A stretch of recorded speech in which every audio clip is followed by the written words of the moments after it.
Hello, and welcome to another Wisco Fanatics Wednesday. Today we're going to be talking about the Bucks and Pacers Game 6 and some of the implications from that.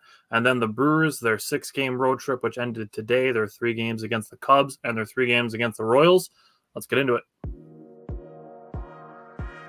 Welcome to another live episode of the Wisco Fanatics Show, where we discuss the Packers, Bucks, Brewers, Badgers football, and basketball from an optimistic perspective.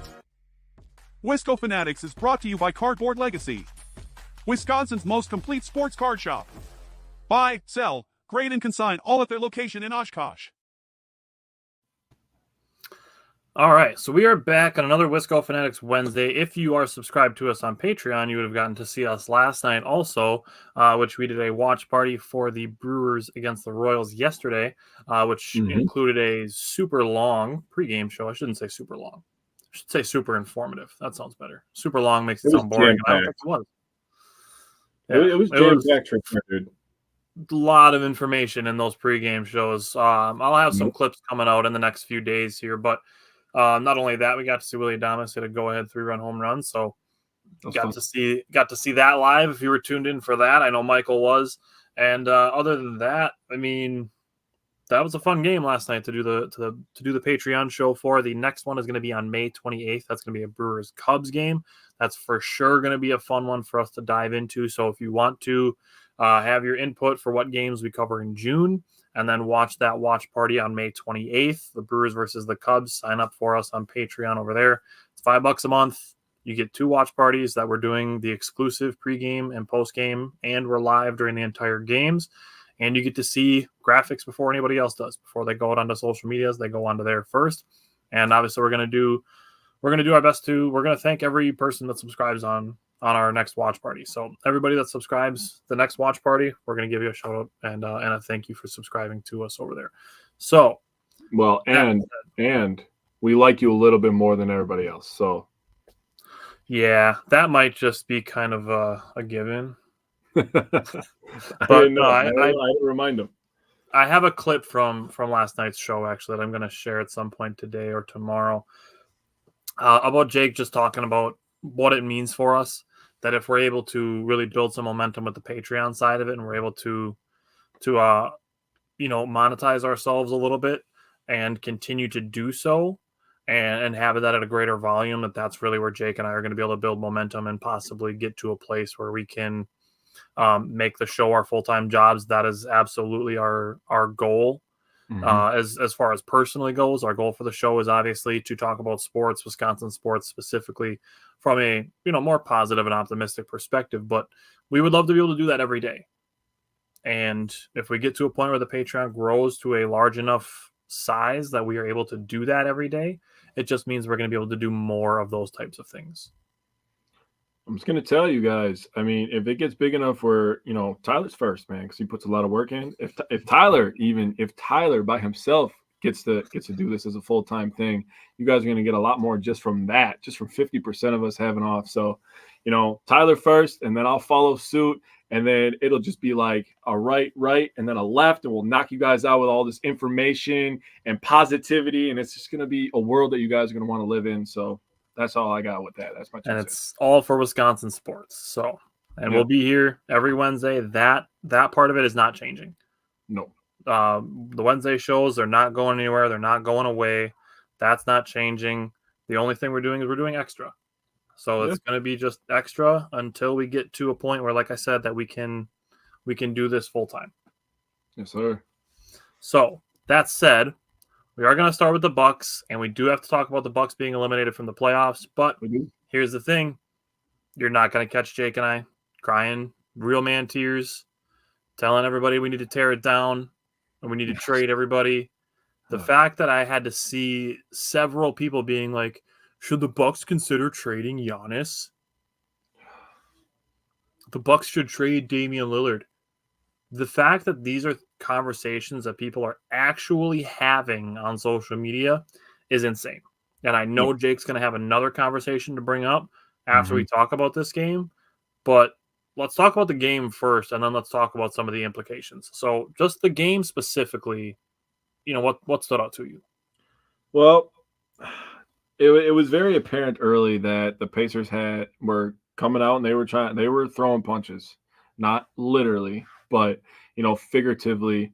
And I have to say that because there was a situation with one of our players, which we will talk about afterwards, because it's absolutely insane the stuff I've been reading about it. But Bobby had a pretty good game actually, but we've had this conversation before in the past where there's a loud 20 and 15 and there's a quiet 20 and 15. And this was a quiet 20 and 15 from Bobby Portis. It didn't really feel like an impact of a 20 and 15 game. But when you go back and you look at the box score, you're like, oh, wow, that's Bobby Portis showed up. He was 8 of 17. That's not bad. 1 of 1 from the three-point line. And like I said, the good numbers. Brook Lopez also had 20. Dame had 28. Struggled from behind the arc, but he was getting to the free throw line and forcing the issue there. So that's a good sign for that. And there was a lot of quotes that came out after this game. We'll get into that in a sec. But the thing that was very apparent to me was the bench disparity.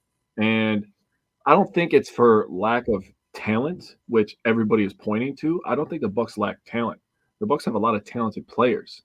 I mean, Marjon Beauchamp's a very talented guy. We've seen him, dunk on plenty of people with two hands, with one hand, off one foot, off two feet this year. Andre Jackson Jr. has shown signs. AJ Green has shown signs. It's not that the Bucks don't have young talent, because they do. Mm-hmm. And even on top of that, we have a lot of guys in their prime. I mean, Chris Middleton's at the end of his prime. Same with Damian Lillard. Giannis in the mid-end of his prime. I would say more middle, but some people might argue end. But, the makeup of this team is actually good, in my opinion. Mm-hmm. And when you're building a roster and putting a roster together, the Bucks roster is, traditionally what you go for. Couple star players.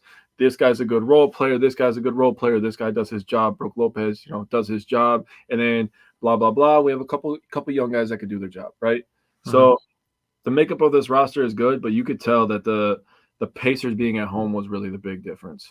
I agree. Can I throw something out on the bench?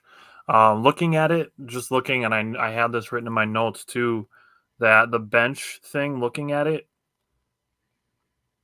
Malik Beasley played 22 minutes and 41 seconds off the bench. Obviously shot 1 of 5, which isn't ideal. Pat Connaughton played 16 minutes and 26 seconds off the bench. He shot 1 of 4, which again, obviously isn't ideal. He added 5 rebounds. But other than that, AJ Green played 5 minutes, 22 seconds. Andre Jackson played 5 minutes, 13 seconds. That's the bench. The starters, Chris, 38 minutes. Bobby, 36 minutes. Brook, just shy of 31 minutes. Dame, just shy of 35 minutes. And Beverly, just shy of 40 minutes. So to me, looking at the bench, it was a 7-man rotation. It was the starters, and then it was Beasley and Connaughton for 16 minutes. Yeah. That was, to me, that was Doc Rivers saying, like, all right, if we're going to lose, we're going to do it with our best players on the floor. The best guys that we got. Yep. And my thing is I gave Dame a lot of credit for going out there. Yeah. To go out there and play on a bad leg. I give him credit for it. Just like I give Chris credit for the series that he played when he was kind of questionable after twisting his knee and ankle within minutes of each other. Yeah. And then the next game, giving the Bucks 42 points and hitting shots to send the game to overtime, to tie the game at the end of overtime. Like, there's nothing more I can say about Chris, except I am going to say more about Chris when we get into some of the implications. But other than the bench, is there anything else you wanted to say on the game itself? The score wasn't indicative to how the game was played, in my opinion. Mm-hmm. That's just what you got. I think it was closer than the score says. I'm a little annoyed that the refs didn't even review Pascal Siakam hitting Bobby Portis in the head when he had a foul in the first quarter. It's just one of those things where it's like, why is that not being looked at all? Like, Siakam gave him one of those. Like, why are we not looking at this? Yeah. It is what it is. I couldn't tell you. I really couldn't tell you. Some turnovers in the first quarter. The Bucks, their offense kind of got cold. They got some second chance points, and that was about it for the offense, really. And then after that, they were kind of just playing from behind double digits. They basically floated between 10 and 15. Now they got down to 6 at one point, and then the Pacers went on a big run. They got a couple turnovers, a couple layups, and it just kind of looked like the Bucks' spirit was just kind of like, yeah, I don't know if we could fight anymore, man. They gave it one good, like, last haymaker, and after that, I kind of agree. They've been trying to throw haymakers all year, man. It was a tough year for the Bucks. Yep. I mean, and the media did not help.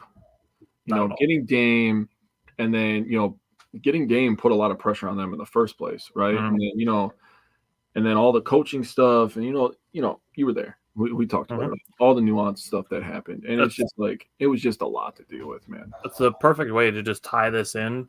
We're not going to go into like a full, like what do we want to see them do, all the personnel and everything. We're strictly only going to talk about what comes from losing this game. And the way that you just said this, that it's been a tough year, that's a perfect way for me to tie it into what we're doing at Wisco Fanatics. So the way that we're doing this is, we've talked about it, it's the optimistic, positive perspective. Here's the thing about optimism as it relates to Game 6, as it relates to now for the Bucks. Mm-hmm. If you are not practicing it all season, Game 6 isn't the day that we're going to get you.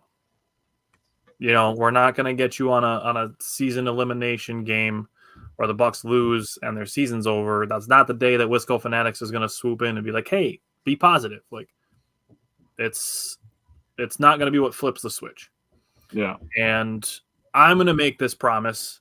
If you already do follow us, if you've seen our stuff but don't follow us, if you follow us but don't watch our live shows, if you follow us but can't watch our live shows and don't listen to the audio, if you've considered doing anything with any of our content, I'm going to make this promise. I'm going to make this promise for Brewers season, and I'm going to make this promise for next Bucks season, and just for our other teams that we discuss. If you're a fan of those other teams, I'm going to work to try to build that foundation during the seasons to get to the point that Jake and I are at, with when the season ends, we are disappointed, not in the players, but that the season is over and we don't get more of them. Yeah. Because that's my biggest thing. Is that I'm sad that we didn't get to see Giannis anymore after April 9th. I'm not throwing fits that we need to cut players, trade players, fire people. I'm not sad about any of that. I'm not disappointed in any of that. I'm not going to throw rocks at anybody and be like, get off my team. And when the Bucks make a post about some charity thing that they're doing in May and people are like, trade Connaughton, like that's the stuff that just needs to stop. That's straight up like the Bucks are trying to do some charity thing with a hospital and people are like, trade Brook Lopez today. And it's like, dog, you got to get a life. Yeah. You got to move on. You got to be able to detach a little bit. Well, I'll tell you this, man. So I've told you, obviously, but I'll tell the viewers. I've been listening to a lot of Gary Vaynerchuk, right? And he actually touched base on this topic. And he talked about, not getting discouraged by those kind of people. And he said, really, you have to give those kind of people empathy, because think about how sad their life is, that the Bucks are trying to do something good for the community, for a hospital of all places. And instead of focusing on the positives in life, like trying to help people, they go and they put their personal feelings ahead of that and say, trade this guy. Okay, first of all, I got to tell you that you do not have the mental capacity to understand basketball, because you're missing the entire point of this post. Right. Okay. So that's the first step. And the second step is get off the internet for a few days after this. Mm-hmm. And I'm not even kidding when I say that. I'm being so serious. Oh, yeah. Stay away from social media if you are going to be a bag of shit. Yep. Like, I'm sorry if I cut you off, but I'm going to go on a little rant real quick. Get away from social media. It's not good for you. You're already in a bad mental place. Like, we are in the middle of mental health month right now. Yep. And I take this very seriously. I'm not messing around with this. If you are in a bad place mentally, yes, literally a touch grass moment. I agree, James. Like, that's on a little bit of a lighter tone than I'm going for right now. So I appreciate that. But if you're in a bad place mentally, the internet's not going to make you feel better. Just like watching the news, the 5 o'clock news is not going to make you feel better. They sell fear. They're going to tell you this guy died, this guy got shot, they raised this price on this, this is over here, they're doing construction over here, all the stuff you don't want to hear. Do not turn on the news if you're in a bad mood. It's just going to make it worse. Let me add one other thing to your point about if that's how you're going to be and you're just going to go spout your feelings. Yes. I get to a point that you need to be able to vent frustration somehow. Mm-hmm. Our suggestion would be to find a healthy way to deal with that. Yeah.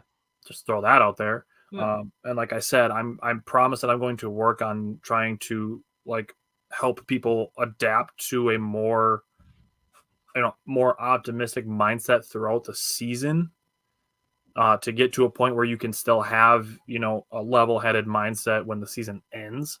Yeah. So that's something that I'm going to try to work on to try to help people with. But you people got to realize the amount, that obviously social media is literally a digital gathering place. But when you take your shitty attitude to social media and you're like, okay, I'm just doing it because I need to vent. I'm just going to Twitter because I need to vent. I'm just going on a Facebook group because I need to vent. Yeah. You people have to realize other people are going to see that. They're getting affected by it.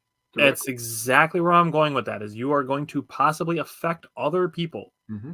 So you could be looking at a person who's teetering on the fence and they're like, man, I just, kind of numb, not really knowing how I feel. And then the top 8 things they see are fuck this, trade Giannis, trade Dame, fire Doc, trade Connaughton, cut this person. I don't want to see Beverly ever again in a Bucks uniform. And that's all the things they see. What side of the fence do you think they're going to teeter on? Very true. Now, I'm not saying that we are the only voice of positivity out there, but I can tell you we are the most active voice of positivity in Wisconsin sports. I'm not shy to say that. I think that's 100% factual. I mean, dude, we come out here at least once a week. Mm-hmm. Most of the time, more than once a week. We show our faces, and there's people that, talk shit to us, give us bad negativity, but we don't care. Yep. We had a moment last night where we were talking, and we just want to be happy, man, and we want to enjoy sports and be happy at the same time. And I'm not going to get too much into it because you're going to release something, and just be happy, man. I mean, life is great, and honestly, to piggyback off of something that you said, go find a hobby, man. I mean, some of you people got kids. You don't even see your kids. Go see your kids. Go play video games. We see those funny videos online, right? Like when an NFL team loses, and all of a sudden they'll show the team, and I have to let steam out, and you hear the, and they're up 700-0. It's like, go do that rather than spread your shitty attitude all over the place and make everybody else in a bad mood. We don't want to deal with it, okay? I'm not dealing with it. Tyler's not dealing with it. Wisco Fanatics is not dealing with it. And we're going to be here to shit all over you for shitting all over everybody else. That's what we're here for. And again, we had this discussion towards the end of the Bucks regular season that people are like, oh, how about now? Are you still positive now? It's like, yes. It's not going to change. It's not going away. We've talked about it, and this is part of the reason why we do it, is that we've been able to relate the way that we've focused on Wisconsin sports from a more positive and optimistic perspective, right? That it translates to life. It's not like we're only doing this for sports and then going into life and being like, God, everything sucks. Like, that's not it. Who you are seeing on this show, that's who we are. And I've actually had people tell me that I was being cocky about, the way that I carry myself. No, I'm speaking with conviction. There's a very big difference, okay? I carry myself the way that I am because I'm happy in my own skin. I'm happy about being a positive person. Mm-hmm. I'm happy about the way that I think about sports. And if you choose, and I'm not going to name names because I remember the name. If you choose to be a POS, you go ahead, okay? I'm not going to let that affect me. Yeah. Tyler's known me for a long time. There's not a lot of stuff that are going to change how I talk. Yeah, and that's something we try to impress on some of the people that follow us and some of the people that we interact with, is not giving your energy to the people that are going to go onto social media and just, want to burn everything to the ground. Mm-hmm. And James is making a comment on a real issue. And he said, this is going to sound dark, but try to never be somebody's 13th reason why. That's essentially saying not to be like the straw that breaks the camel's back. And the frame of reference that he's making is suicide. And I'm not saying that, sports negativity is going to drive somebody to commit suicide, but you have to realize that if all somebody is seeing every time they scroll onto social media is a snowball of negativity, and they're in 2 Milwaukee Bucks groups and they're just scrolling through their timeline and they're seeing negative stuff on their timeline, and then they see 2 posts from a Bucks group and it's somebody saying everything sucks and the Bucks are literally never going to win anything with this roster. They need to blow it up and do a complete rebuild. And then the next post they see is just F and 3 asterisks and Pat Connaughton in all caps. Like that stuff is just more weight to carry. That is more negativity. Yeah. So damn. Jeez, James. It's a real thing, and if there's ever going to be a time to talk about it, it's during Mental Health Month. Yeah. So I mean, I'm okay with taking a couple minutes to have a real discussion and talk about life in general as we've gotten down a rabbit hole as far as a sports game is concerned. Right. Now, yep. No, you're good. No, James, like I said, if there's a time to man. talk about it, it's during the month of May. And when the show is over, I'm going to go make the post. Wisco Fanatics is going to have a post every single day during the month of May for Mental Health Awareness Month. Every day. Yeah. So going back to where the Bucks are on the implications of the Game 6 loss, we know it needs to improve. They need to get better in transition defense. They just need to have better communication defensively. Yep. Now we're going into an offseason where Doc is going to get a full offseason. The young guys are going to get to develop. They're going to reload, and they're going to get back. Yep. Dame and Giannis are already making plans to work out together in the offseason. Giannis is going to Portland to work with Dame in his new house that he's got. Yep. So that's happening. Then just looking at it, I'm going to say, even though he struggled in Game 6, I am still interested in bringing Patrick Beverley back, even though there's some stuff going on with the after the game stuff. Yep. I'm just going to leave it at how he described it. He said there was more than just the Cancun on 3 things being said to him, which I think you can kind of assume where he's going with that. The police are investigating it. Did you see that? Did you see what? The Indianapolis police are investigating the situation. Yeah, I saw. That's how serious it's gotten. Yeah. So I'm going to just leave that until it's resolved. I'm just going to leave that be. If we're talking strictly basketball, I am interested in bringing Patrick Beverley back. I agree. Then, is there anything else you want to say on implications? Because I'm going to cook on Chris Middleton for a little bit just to make people who whined about him feel stupid. So I do have a question for you. Okay. So it seems every time the Bucks lose or they come up short and they don't win the title, because they're supposed to win the title every year with Giannis because nobody else is a superstar in the league. Yep. It seems like there's a trade rumor. Giannis trade here. Giannis trade here. Giannis sign here. Then he ends up just coming back to the Bucks. Which he literally did last season. Wondering, is it just Giannis? You know, a lot of people in America think that Jokic is the best player in the league. They're down 0-2 in the playoffs. I have yet to see a post about Jokic leaving Denver. Yeah. Where's that post? Where's SportsCenter? Where's Stephen A. Smith talking about that? Where's Stephen A. Smith talking about, and a guy that we love, Jamal Murray, acting like a fool? He didn't throw one thing on the court. He threw 2 things on the court. I ain't hear him talking about Jokic has got to get out of there, man. Jamal Murray's acting a fool over there. No. They only do that to the Bucks for some reason. It's a smaller market. I mean, Denver is not a huge market, but it's bigger than Milwaukee.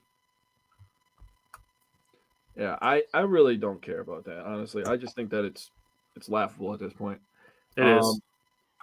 There is one thing I wanted to bring up, and you know what I want to bring up. Do you care if I name his name? Can I say his name? Go ahead. Okay. I don't even know how to say his last name, but I don't really give a shit because I don't give a shit about this guy anymore. I just think that he's an asshole, honestly. He's an asshole of followers. He's human clickbait. I'm okay with saying that. How do you say his last name? Is Nathan Marzan? I think it's Marzan, yeah. Marzan, okay? So if any of you follow him, you can share this. I don't care. I'd love to have him on here to talk some real basketball. Yeah, I'd have a conversation. Yeah, and I agree with that, Michael. He posted. I can't believe that he ranted the entire first half of the year about trading Bobby Portis. Watch Bobby Portis not get traded. Watch Bobby Portis dominate. After the All-Star break. Still is talking about it after he struggled a few games. No, you know what's crazy is that he didn't talk about it for February, March, and April. Yeah, true. But he put up a post after the Bucks lost. Immediately after the Bucks lost. He didn't waste time. He was thinking about this. This is the kind of stuff that we're trying to get rid of. Okay? Yep.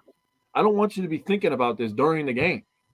Or 2 days before the game. I don't want you to be thinking about it at all. I don't care. He made a post where you could vote. Would you rather trade Bobby? No. I'm sorry. You don't find 3-level scorers that are tough guys in 6'10 that love the city of Milwaukee. I think people have really forgotten how far we've come. Yep. People used to actively avoid Milwaukee. Yep. JJ Redick is one of them. Yep. He's a very recent player. Yep. He hated Milwaukee. He did not want to be here. I think Tobias Harris did too. Well, and then, you think about Malcolm Brogdon. He wanted to get out of here too. He hated Milwaukee too. Bobby loves Milwaukee. That does not happen. Okay? Giannis loves Milwaukee. Probably why we all laugh and think that he's not leaving, right? Yeah. He said, trade Bobby, trade Brooke. Hell no. He has like 1 more year on his contract. What are we doing? Or trade neither. And another one was trade both. I literally commented on there because I was reading the comments and I was like, I'm not shocked at how little people understand basketball and how to build a roster. You think this is 2K? That's not how this works, dude. You don't just get I'm going to trade this guy for this guy. I mean, I literally saw people talking about signing Nick Claxton. We don't have money for Nick Claxton. He's 25. Dude, save the roster stuff. Stick with the post. Save the roster stuff for early June because that's when we're gonna do it. I've seen so much. I'm like, oh my god. So I literally commented on there. I said, if you chose to trade either of these human beings, you really need to learn ball. And that's all I needed to say. Everything I needed to say, I said in 60 characters, and that was it. And I left because I was like, if I keep reading comments, my head is going to explode.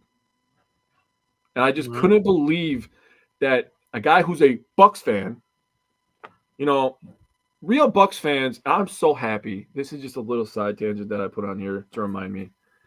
I'm so happy that there's a post floating around the internet about the Bucks in 2013. So people can really remember what the hell it was like to be a real Bucks fan. We were like 6 games under 500 that year, snuck into the playoffs as an 8 seed, and got our ass spanked by the Heatles back then. LeBron, Wade, Bosh. Remember those Heat? They were good. They kicked our ass. So did the Bulls. Nobody else was a star here. Think about that. We used to think Luke Richard Mbamute was a legit player. That was our stopper. That was our POA. He was good on defense. He was good on defense. That was it. Airball mid-range jumpers. Hey, the Prince. Don't disrespect the Prince. I appreciate Luke Richard, but come on now, let's be real. Think how far we've come and how entitled you people have become. Yeah. So I want to say something just on the post that you're specifically talking about, and then I'm going to get to James's comments and then my Chris Middleton thing that I want to give out.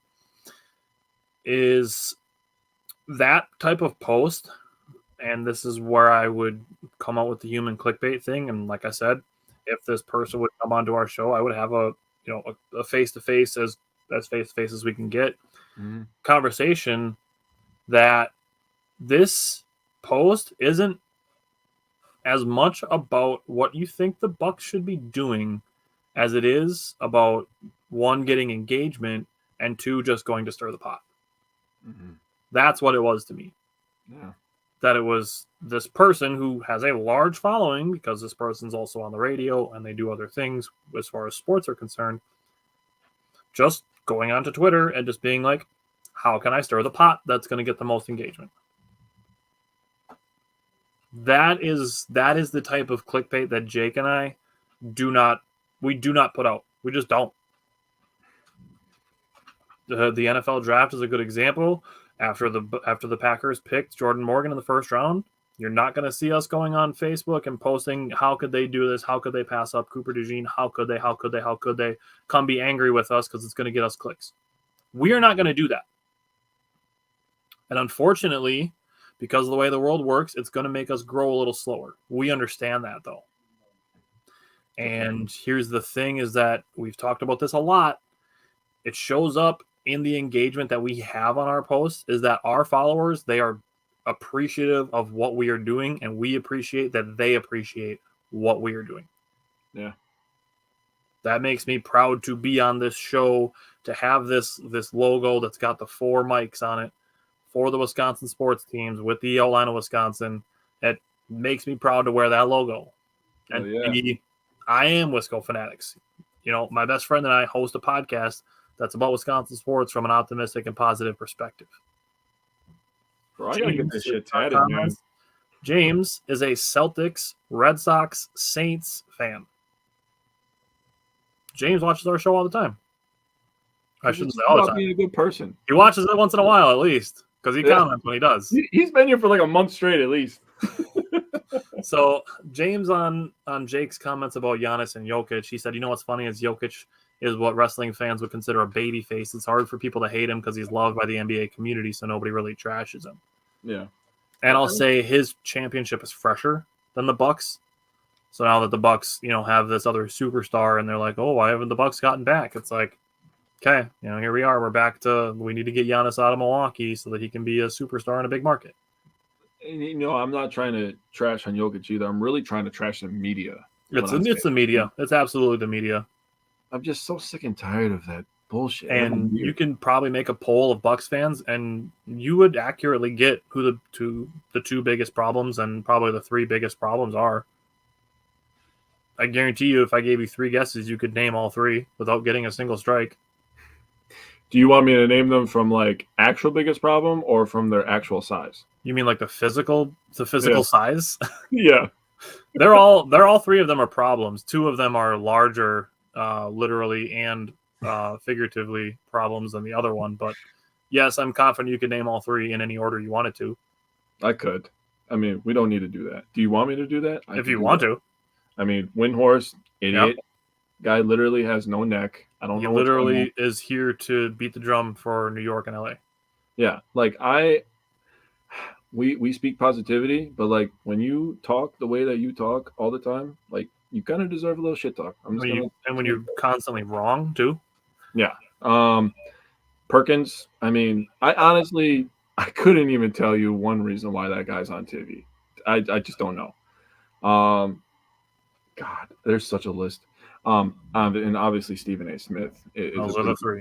He's a pretty big Milwaukee hater in general. He's been booed last couple of years. I mean, and then think about people like Paul Pierce. Like, why does that guy have a platform? It just makes 0 sense. That dude thinks he's better than Dwayne Wade. Like, he does. Come on now. Exactly. Okay. Sorry, James, not to be trashing former Celtics or anything, but I would be confident that you would say that you know that Dwayne Wade is better than Paul Pierce. James's other comment said, dude, last year our entire fan base was on the trade of Peyton Pritchard. He's a liability. He doesn't add anything. Now he's loved on the court, and I'm sitting back like, this is why you don't give up on people. And that's it. And it's a really, really tough thing to make the decision on when to move on from certain players. And that's the really, really hard part about doing it from our perspective, is that we have to have conversations when it's time to move on from certain players. And we'll have that discussion when we're going to talk about the Bucks roster specifically, like I said, probably in early June. Yep. But we've gone to some of these conversations, and I'm straight up had it. We're not having any more bad talk about Chris Middleton ever. Yeah, we're not doing that. It should be done. Completely done. Michael asked, have you noticed the defense the Wolves are playing in the playoffs? Their wing athleticism and length have caused problems for both the Suns and so far against the Nuggets. I'd love for the Bucks to get back to that style of D. Just saying. And I agree with you. The Timberwolves defense has been insane. I love it. It's really fun to watch. As far as the Bucks are concerned, though, their problems since winning the championship haven't been defensively. It's been offense. That's what's been their problems since winning the championship. That's what caused them to lose to Boston.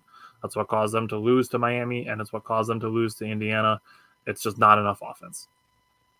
So I get the want for wanting to play that style, but it's just not what the Bucks have been missing, in my opinion.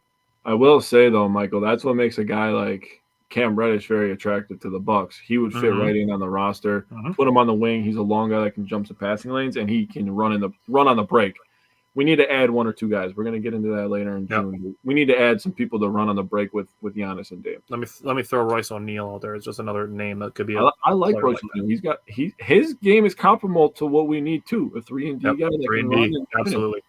That's what the Sixers got in Kelly Oubre this year. That was a really nice pickup by them. I would love him on the Bucks. Yeah. James said Perkins is a hater of everyone. He only gets respect from me because of his ring with Boston. His 5 points. And no truth slander. James, Dwayne Wade's my favorite player, so you know I'm going to give you truth slander. Dwayne Wade's a better all-time player than Paul Pierce. James, I can't call him the truth when every time he talks, he lies. It's an oxymoron. He's a walking paradox. That's funny. Michael said Oubre is a free agent. I think he is because I think he was just on a 1-year deal with Philly. But his role is pretty cemented there. Like they're going to max out Tyrese Maxey, and obviously they still have Embiid. Which, if we're talking about players that haven't been discussed on needing to be out of where they are, Joel Embiid has never made it past the second round. And you know the thing about Joel Embiid that I was thinking about a couple weeks ago is he might, and I think I said it on here, or I just said it to you. Either way, he honestly, and I'm not trying to just get him out of the league, he's been so banged up for so long. You want to be able to have a life outside of basketball. You know, this is only like a section of his life. He's making life-changing money, right? But he might need to think about retiring. At some point, you want to be able to walk. You know what I'm saying? So not have to have a cane for the rest of your life. He needs to really give that a real thought. Yeah, not saying it needs to be this off season, but you can't keep tearing your meniscus. I mean, and he's not a small guy. He's huge. Like Giannis is tall and long, but Embiid is probably another 50 pounds. That's why I'm bringing it up. Like, dude. Yeah. You're not going to be able to walk in 20 years if you keep tearing everything and need this replaced and this replaced. And it's too much, man. Yeah. James said Paul Pierce is my favorite all-time Celtic as far as ones I was able to watch. Wade is an all-time better player, but Pierce made his mark, hence why he's in the Hall of Fame. Not saying that Pierce isn't a great all-time player. Because Pierce is easily on my top 5 most hated players. I'm not even going to lie to you. Like, I recognize that he was like a large part of that Celtics team winning championship, but man, the disrespect for Dwayne Wade from Paul Pierce. Man, I will not tolerate. You know I hate Karolinko, bro. Andre Karolinko, Paul Pierce, Danny Granger. Yes, these are all small forwards. I mean, those are 3 of my top 5 right away. I feel like JJ Barea would be on your list. I don't hate JJ Barea. I think he was a fun player. All right. It was fun. Okay. So my last thing that I want to do on the Bucks to close out their season, unfortunately, sadly, before we start focusing on next season. I didn't tell Jake I was going to do this. Uh-oh. I have I have Chris Middleton versus Bradley Beal's playoff numbers. Oh, yes. Oh, I feel devious for this. And this is really fun for me to write these numbers down. Both teams lost in the first round of the playoffs. Obviously, Chris Middleton for the Bucks, the Phoenix Suns, who, when they traded for Bradley Beal, were supposed to be the, in Kendrick Perkins' words, the favorites to win the championship when that trade happened. Bradley Beal's making $46.7 million this season. Chris Middleton's making $29.3 million this season. Both are going to make more next season. Yep. So keep that in mind that Chris Middleton is making $17 million less while I read off these numbers. Points per game, Chris Middleton, 24.7. Bradley Beal, 16.5. Rebounds per game, Chris Middleton, 9.2. Career high, by the way. Bradley Beal, 2.8. Assists, Chris Middleton, 4.7. Bradley Beal, 4.5. Or even on that one. Wash. Field goal percentage, Chris Middleton, 48.2. Bradley Beal, 44.1. 3-point percentage, Chris Middleton, 35.5. Bradley Beal, 43.5. That's the only thing that Bradley Beal's gotten. He was 8% higher on threes. Good for him. Probably legit good for him. Not being sarcastic. That's legit good for Beal. Okay. Free throw percentage, Chris Middleton, 90. Bradley Beal, 80. Lastly, defensive rating, Chris Middleton, 116.9. Bradley Beal, 122.4. I have two things to say to that. First of all, Bradley Beal's a cone. And to play off of him not guarding anybody, I'm going to go back to a comment that Kevin Durant made to start the season where he said, they can't guard all three of us. Well, Kevin, the word is in. They didn't need to guard all three of you. I said this when the Nets put their big three together. There's one ball. Yep. You need to have players that have complementary skill sets, and I want to put a pin in that phrase because it's going to come back when we talk about the roster. You need to have players who have complementary skill sets. Remember that. No, James, it was Kevin Durant that said that. Booker did make a comment, though. But it was Durant that said they can't guard all three of us. Booker said, I think Booker said, who are they going to guard? Yeah, I mean, Booker said something very similar. Yeah. Something very similar. It wasn't the exact same thing, but it was something very, very similar. But looking at it, Bradley Beal versus Chris Middleton. Bradley Beal making $17 million more. And then stats, points, Middleton, rebounds, Middleton, assists, Middleton, field goal percentage, Middleton, 3-point percentage, Beal, free throw percentage, Middleton, defensive rating, Middleton. Out of these 7 categories of stats that I looked at, Chris Middleton was better than Bradley Beal in 6 of the 7 for $17 million less. So I was misquoted. I apologize. Durant said, you can't guard all of us at once. And Booker said, respectfully, I don't know how teams are going to guard us. That's what he said. So it was very close. Well, Beal doesn't play any defense. They were said is still the same. Booker doesn't play any defense. And Kevin Durant plays half-ass defense now. He plays defense by being tall. People want to talk about all these people that get together to score. You know, at some point, you have to stop the other team from doing that. Mm-hmm. And having 2 guys that need 25 shots a game, because Durant doesn't. Durant doesn't need 25 shots to be efficient. He needs 15. 15, he could even do it on 10 because he can shoot threes and he can get to the free throw line very easily. True. But you have 2 guys who are literally the same player, Booker and Beal. Why the hell would you think that's a good idea? That is not a good idea. I said that too. It's just not a good idea. Because I posed the question when people are like, we should have done that deal with Middleton. It's like, you have to see this. Or people wanted to trade Drew Holiday for Bradley Beal. It's like, who's going to play point guard? You have to have a point guard. James said maybe they should have looked at the Celtics for how to play offense and defense as a team. I mean, yeah. Coaching matters. Just going to say that, James. True. I'm with that. And I'll say the culture, too. I mean, some of those guys have been together for a little while, where the Suns dudes, I mean, Durant and Booker had a half a season together. Yeah. And then they added Beal on top of it. Yeah. Like, you look at their 2021 roster and look at their roster today, the roster that they went to the finals with, and then look at their roster today. Yeah, it's cool. Got some big names on it. Devin Booker's the only one left. Bro, we really destroyed that. Giannis dunked on them so hard their entire franchise is ruined. Yeah. And now Monty Williams is coaching Detroit straight into the ground further than it already was.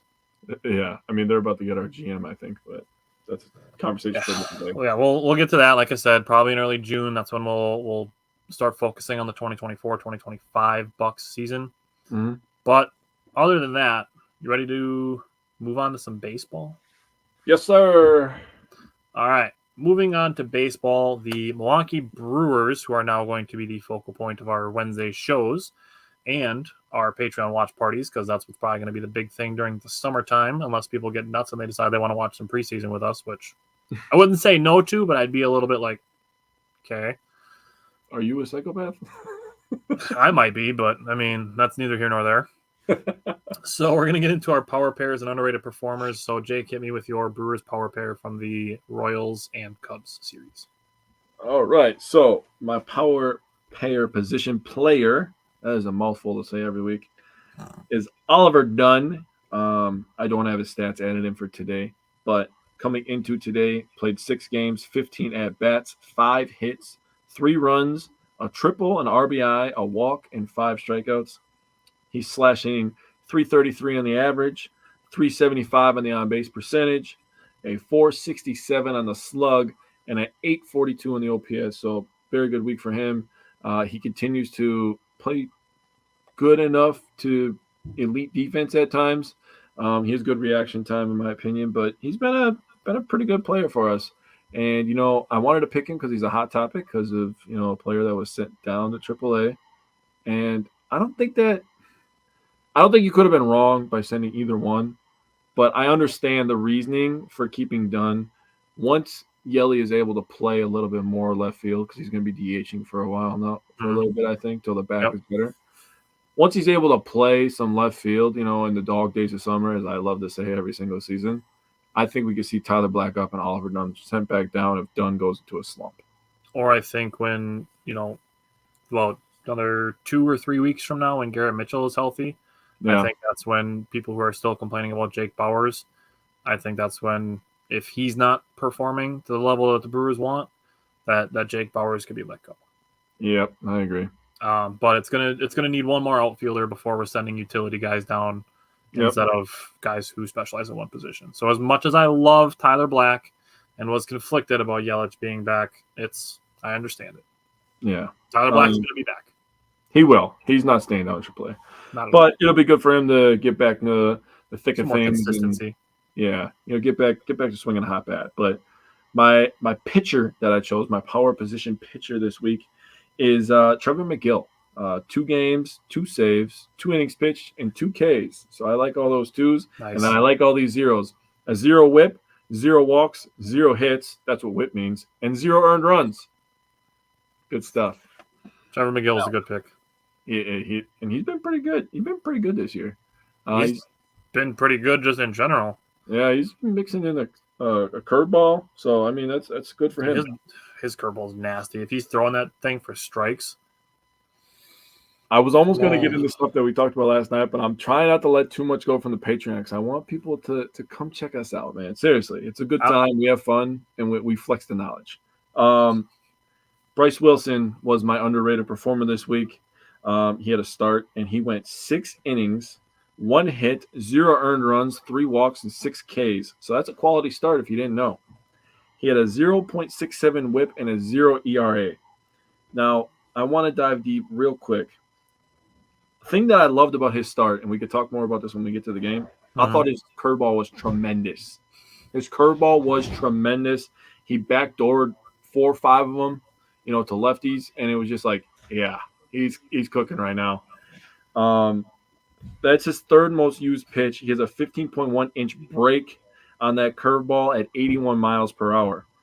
The most used pitch that he has is a sinker, which also has 15.1 inches of break, but that one's at 94. So you have the same break at 13 mile per hour difference. If he can control the curveball, he could be like a secret MVP for this team. Yeah, seriously, like an unsung hero. Unsung hero. Yeah, I agree. Michael said, I don't understand the Wilson hate on fan sites. He's been good or better than I expected. What else can he do? I don't know. And we had this discussion last year that he was like a really just reliable pitcher. Yeah. He's not going to put up sexy numbers.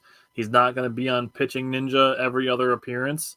Yeah. But similar to Colin Ray, like when he goes out and pitches, you're going to have a chance to win, bottom line. And when you're talking about guys who are going to be, some not necessarily, cheap but like bargain bin players. When the Brewers are grabbing these guys and they're keeping you in games and giving you chances to win games, why is there any complaining here? Never mind. There should be none. There should be no complaints about Bryce Wilson. That was a great pick, and I was hoping I was going to be able to sneak him past Jake. So, good pick, Dick. But I want to give. You got to say it twice to me today, huh? It's a love-hate relationship we have. Yeah. So I don't like you for taking the guy that I wanted to pick because it was a good pick. I respect it. So you're smart, but I hate you for it. Thank you. Okay. So I picked Joey Ortiz. He was 2 for 7 last week. That's a 286 batting average. Also had a walk. He's playing some fantastic defense, which some of it happened last night, flashing the leather a bit, and Reggie enjoys it. Some of the reactions to Joey Ortiz playing defense at third base last night, Jake and I had live when we were on the Patreon, and it's like, damn, just seeing some of the plays that he's making at third base. I get why people are complaining that Oliver Dunn is getting playing time over him in certain matchups. But, I mean, Oliver Dunn's not playing poorly. No. And Joey Ortiz, they're platooning him a little bit. And I don't think you have to, just because he's young, force him to play every day. I actually have thoughts on that. Remember last year when they played Bryce Terang all year, all the time, because his defense was so good? It was like, man, the Brewers defense was so good last year. They won the team gold glove. Mm-hmm. I didn't even know that was a thing until today. So thank you to Vinny Rottino. Shout out. But you can't just keep a guy in the lineup because he's playing good defense. That's how you kill his confidence at the plate. So I actually respect them for putting him in favorable matchups so he sees some good pitches and still gets playing time. Do you want me to give you another player that proves your point to a point? What's that? Joey Wiemer. Yeah. Last season's Joey Wiemer is the exact same situation. So people are complaining that we played Joey Wiemer and Bryce Terang last year because they couldn't hit, quite frankly. They batted like 210. But now you're going to complain because Joey Ortiz is getting platooned. Yeah. I don't know what people want anymore. I think, and I'll say this to the point of platooning guys like this, is it gives you opportunities to help them like just continue to go through the processes, but also focus on the process of development as well. Yeah. Yep. I agree. Without just being like, here, develop on the fly in the games as you're playing them. Yeah. Not always. It gives you a chance to coach them more hands-on by having them in the dugout a little bit more. And here we are, just offering a different perspective other than this guy's playing well. Why isn't he playing every single day, 9 innings a game, 162 games a year? Yeah. There's very rare players that are doing that. William Contreras is going to be one of them, and that's why we keep talking about him as an MVP candidate. Yeah. You got to get to a point where like you're doing everything right before you're going to play every single day. I agreed. So my last thing on Joey Ortiz. He is on an 8-game on-base streak. That was my last thing that I had on Joey Ortiz. My power pitcher, I went with Hobie Milner. He pitched 4 innings, made 3 appearances, gave up 3 hits, 0 walks, 0 runs, and 6 strikeouts. I'm gonna have a clip from our watch party last night that we did, where Jake and I are watching the game on the Patreon watch party, and we're talking about Hobie Milner and how he's going through his sequence, and we're talking about, I'm thinking he's gonna go with a high fastball, and Jake's like, I think you pitch him inside, and Hobie Milner throws a high and inside fastball, and the guy follows it off, and Jake and I are talking about the put away pitch, and we're in agreement that like we're going to throw a low outside breaking ball, and he throws a low and outside slider, and the dude strikes out, and Jake and I are just like, here we go. We should be doing this every day. Every day. Every day. We just called the pitch sequence. No big deal. And like I said, Jake said it too. There's going to be people that know more than us, but we know stuff. Come know stuff with us. Watch games with us. Hang out with us during games. It's fun. Facts. And you might learn something. Hobie Milner has not given up an earned run since April 14th. Knock on wood. Let's keep that alive. There it is. My underrated performer. So after Jake stole mine, I had to pivot, and I went with Pat Murphy, actually. Honorable mention to Gary Sanchez, because I think I could have gone with him today, too. So Pat Murphy, the way he maneuvered through last night's game, and we talked about this in the post-game show after last night, the way he maneuvered through last night with essentially having 3.5 outfielders to work with. I'm counting Bowers as a half of an outfielder because that's like his secondary position. Mm-hmm. And having it work essentially flawlessly to deliver a win needs credit given. So we got to a scenario where Andrew Monasterio ended up playing left field for 2 innings last night and making a catch in left field. Pat Murphy needs to be given some credit for that, for having that work out. Then just looking more broadly, for the Brewers to lose 2 of 3 at Wrigley and at Kansas City and still to not have relinquished first place, playing without Devin Williams, without Christian Yelich, without Garrett Mitchell, Pat Murphy suspended for 2 games through the 35 games, now 36 games of the season. It's impressive. It is. And we're talking about some reinforcements coming in the next couple weeks here. If Jacob Junis can get back, DL Hall, obviously Christian Yelich came back today, so I'm not going to expect, prime Christian Yelich the way that he was batting when he got his back injury back up. But, once he's back up to speed, getting Devin Williams back, having Abdi Uribe back when he's done with his suspension, and just having guys back, being able to be more picky with some of the guys you're picking up, sending down, and who's playing every day. Yeah. So credit to Pat Murphy. I wanted to give him some love for that. So let's jump into the Cubs series. Cubs game 1. What stood out to you from that first game? Well, felt good to fly the L for one day. Just got to start with that, right? For sure. Joe Ross, really, really good outing for him. He going into this game, he's coming off an outing where he played against the Padres and gave up 9 hits. I love this Joe Ross outing. You can keep going, but I'm gonna flex on myself. Okay, now I'm like waiting for you to talk. I want to hurry up. Joe Ross. I'm so glad you started with Joe Ross because I texted you about this, and I'm like, after Joe Ross was taken out of this game, I'm like, bro, people need to listen to me. Because Joe Ross did exactly what I said he needed to do 3 weeks ago. 3 weeks ago, and there was 2 appearances in between that. I said Joe Ross needs to set up low, use his fastballs high, and throw more sliders. What does he do this game? He does a good job keeping his fastballs high, his breaking stuff low, and he threw more sliders. And I'm like, bro, I'm the smartest man in the world today. I remember that conversation. He did this, and then he has a stud outing. He threw 33 sliders and 25 fastballs.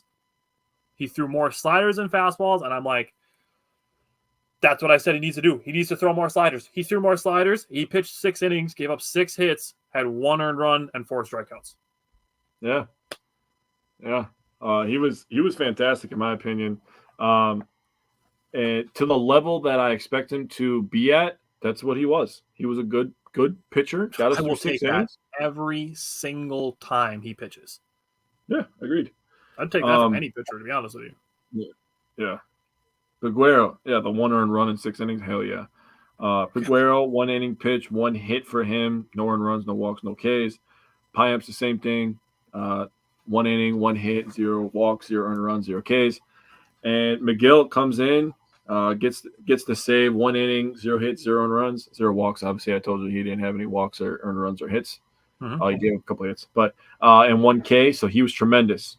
So Joey Ortiz had a triple in this one. Your pair player, stolen bases in this one. Things got interesting. Just gonna say that. Adames, he's up to 5. Bowers is up to 2. Contreras is up to 3. Black got his first, and Churio is up to 6.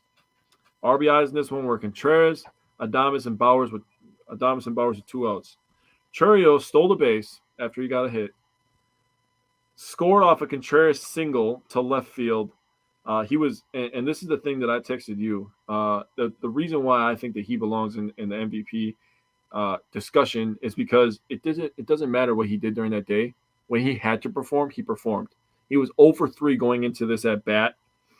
And in this at bat, he was in a 2-2 count. It was the 5th pitch that he saw, and it was the 5th slider that he saw, and he ended up getting a hit off of it to left field.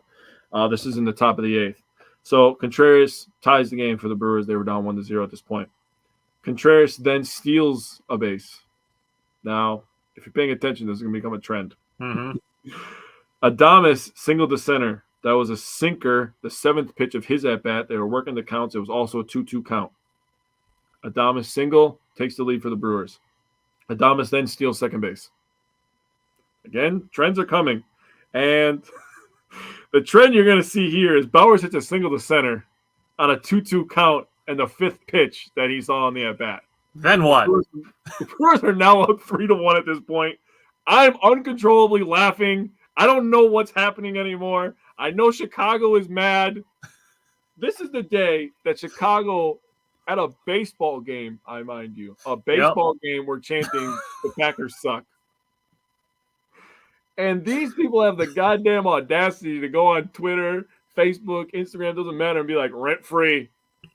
You guys are what people see on Google when you think of rent-free. You think you're chanting about a team that sucks. It doesn't even play in the same city of the baseball team that's beating you right now. Seriously. I didn't even connect that top, but seriously. And then they win the next 2 games, and we're back to Brewers got 0 championships. Didn't win the series. We're going all the way. Like 2 days ago, you were chanting Green Bay sucks as your coping mechanism. And they were throwing Counsell under the bus badly. And Albert Alzolay, the pitcher who gave up these 3 runs. Yeah, so it was pretty bad. 4 stolen bases in the inning were the most for the Brewers since 2016, I believe it was, right? August 14th, 2016. August 20th. So that's all I got. I thought this game was super fun, and it was hilarious to watch Chicago fans just melt down all over the internet. It was fun. Like Chicago, like only Chicago fans can. Jake, you mentioned it. You didn't state it explicitly, but the 4 hits that the Brewers had, all 4 of them came with 2 strikes. 4 2-strike hits and 4 stolen bases in that inning. That's insanity. That is insanity. So we talked about Joe Ross. Joey Weimer, his leg slipped out. He kind of hyperextended, hurt his knee. He's going to be out for 2 to 3 weeks. The Brewers outfield depth is being tested a little bit. And this is where Jake Bauers' versatility is coming in useful. And like I said, probably for about the next 2 or 3 weeks, now that Christian Yelich is healthy, then if Garrett Mitchell and Joey Weimer are going to be on about a similar timeline now, looking at the 2 to 3 weeks from this first game against the Cubs. And the last thing that I want to say, and it didn't just happen in this game, but we really, really, really need the AAA ball strike challenge rule brought to Major League Baseball. And I said this during our watch party last night. When that happens, Tyler Black is going to be a menace. And I believe that he is capable of leading Major League Baseball in on-base percentage because his plate discipline is so good that I believe that Tyler Black can see balls and strikes better from a batter's box than about 30% of Major League Baseball umpires can see from behind the plate. That's how good Tyler Black's plate discipline is. And he got rung up several times on this road trip on pitches that if you go and look at them, were outside the strike zone. Yeah, he had 8 strikeouts on the week, but I was looking at that number. I was like, I can guarantee you at least half of those don't belong there. I would say about at least half. Yep. Because, I mean, if you look at it, it's not all just the strike threes that can be, attested to that. Yep. But also throwing, how many of them are strike 1 or strike 2 that are called outside the strike zone, which then has to force you to change your approach. And then you're swinging at pitches that you don't want to swing at because you don't want to get rung up on a pitch that's off the zone just because a pitch earlier in the at-bat was called a strike outside the zone. Yep. I agree with you. So we need the ball strike challenge rule in Major League Baseball. And when it happens, Tyler Black should be up that day, and he is going to wreck. I agree. He's going to be a monster when it happens. Okay. Game 2, the Brewers, they gave it a run in the 7th inning. They gave it a shot. They were down 4-0 and got down to the 5th inning, down 5-0, but they just couldn't push the tying run across. They had the tying run in the 9th inning also in scoring position, just couldn't get them across. They were able to get to a 5-3 to a 5-4, and then, like I said, they got to a point where they were 6-5, just couldn't get the tying run across the plate. This was also Brian Hudson's first earned run since April 8th. The second time in 2024 that he has given up an earned run. Yeah, he's given up literally 2 earned runs the entire season so far. So I actually have a screenshot from his at bat with Patrick Wisdom, where Patrick Wisdom ended up pushing that insurance run across. Mm-hmm. Now, the one that's circled right there was called a strike. Was called a ball. Does that look like a ball to you? It's the shape of the ball. That looks pretty firmly in the square. Pretty firmly in there. Yeah, it felt like the Brewers were on the road all week. Yeah, it was bad, man. I raised the So Hudson had gone 9 straight appearances without giving up a run before this game. In 6 of those 9, he hadn't given up a single hit. Yeah. So over his last 9 appearances coming to this game, 12 innings of 3 hit, 4 walk, 14 strikeout relief. Literally had twice as many strikeouts as he had walks and hits combined in his last 12 innings. I like it. Brian Hudson has been locked down. Nothing short of it. Yeah, he's been really good. And then I wanted to give some love to Blake Perkins in this game. He hit his 4th home run in 109 plate appearances, the same number of home runs that he had in 168 plate appearances in 2023. Yeah, I like it. That at bat, I actually wrote down that at bat. That at bat was absolutely phenomenal. He was down 0-2 in that at bat. He then hit 2 foul balls to stay alive, 3 consecutive balls, got the count to full, got a 4-seamer right down Main Street and just took it for a ride. And I was like, "Atta boy." That made it 5-3, and then all of a sudden the Cubs fans were like, "Yeah, are we gonna do it 2 days in a row?" Yeah, right. I've seen this movie before. Yeah, right.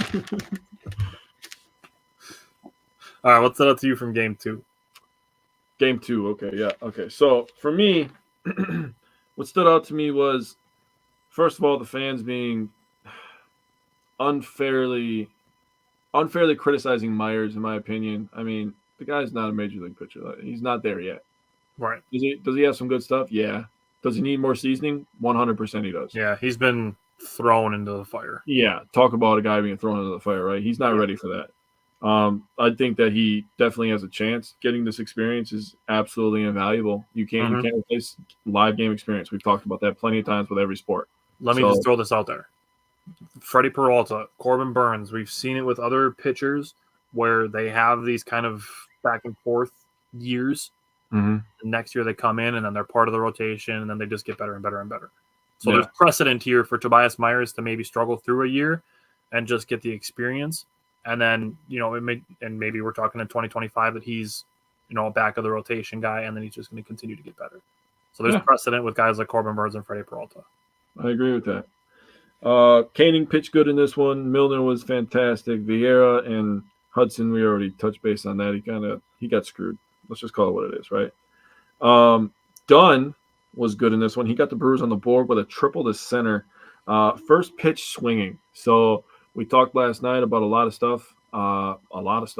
We talked about how they needed to be more aggressive. So I wanted to write this down that he first pitch swing, got a triple to center, scored Hoskins. It was a 4-seamer. So the 4-seamer was really getting touched around in the top of the 7th here. But Perkins then homered, got the score to 3-5. Dunn scored on that home run.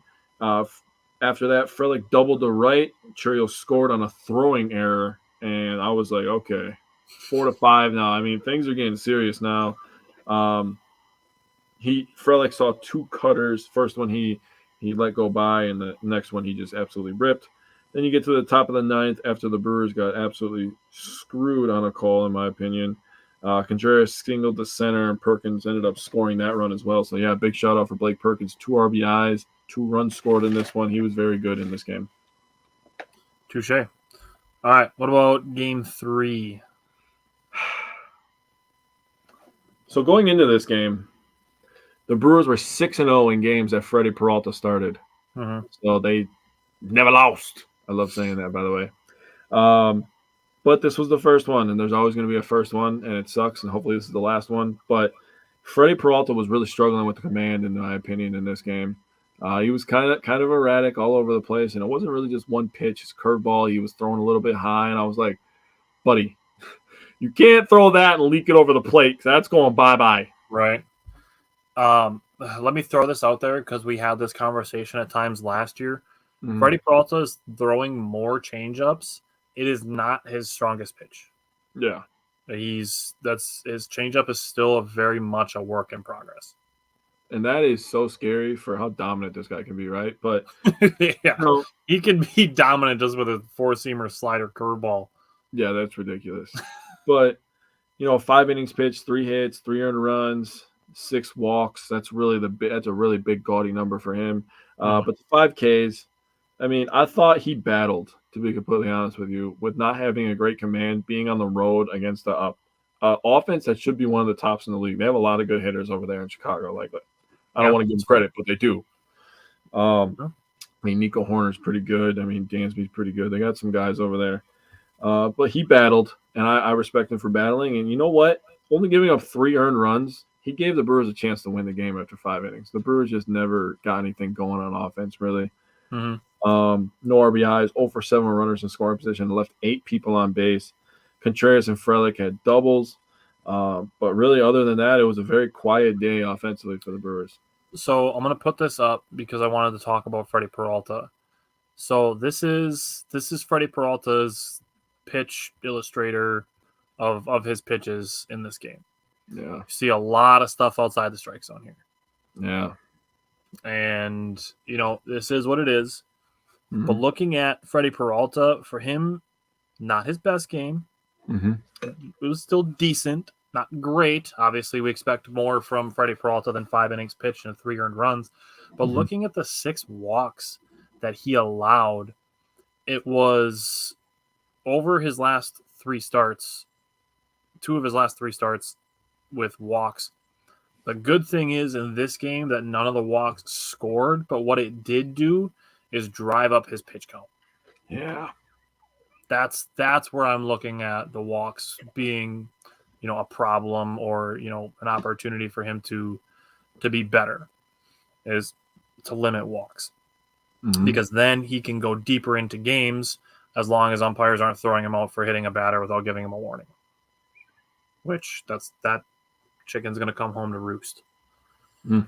And then, Vieira gave up a solo shot and Jansen Junk gave up a run in 2 innings pitched.